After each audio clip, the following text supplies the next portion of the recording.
ಹಿಂಗಿರ್ಬೇಕಪ್ಪ. ಹೋಗಿ ಮೊಬೈಲ್ ನೋಡಿದೆ, ಆ ಟಿವಿ ನೋಡಿದೆ, ಆ ಧಾರಾವಾಹಿ ನೋಡಿದೆ, ನೋಡ್ಕೊಂಡು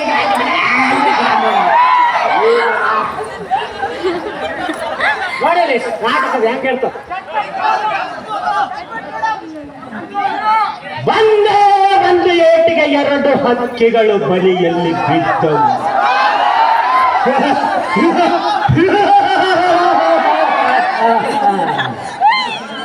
ಹೇಗಿದೆ ಈ ರಾಜಗೌಡನ ಕುತಂತ್ರ? ಏ ನಿಂಗ ನಾನು ಹೇಳಿದ್ದೆ ಆಗಬೇಕು. ಎಲ್ಲದಿದ್ದರೆ ನಿನ್ನ ರುಂಡವನ್ನು ಚಂಡಾಡಿ ಅಕ್ಕಿಸಿಗೆ. ಹೇಗಿದೆ ಈ ಮಾತು? ಏನೇ ಆಗಲಿ ಈ ಒಂದು ಕಾರ್ಯಕ್ರಮದಲ್ಲಿ ಎಲ್ಲವನ್ನ ಯಶಸ್ವಿ ಮಾಡಿರ್ತಕ್ಕಂಥ ವಿದ್ಯಾರ್ಥಿಗಳು ನಿಮ್ಮದೇ ಆದ ಅನಿಸಿಕೆಗಳನ್ನು ಹಾಡಿ ಮಾಡಿರ್ತಕ್ಕಂಥ ನಮ್ಮ ಪ್ಯೂ ಕಾಲೇಜಿನ ವಿದ್ಯಾರ್ಥಿಗಳು ಜಯದೇ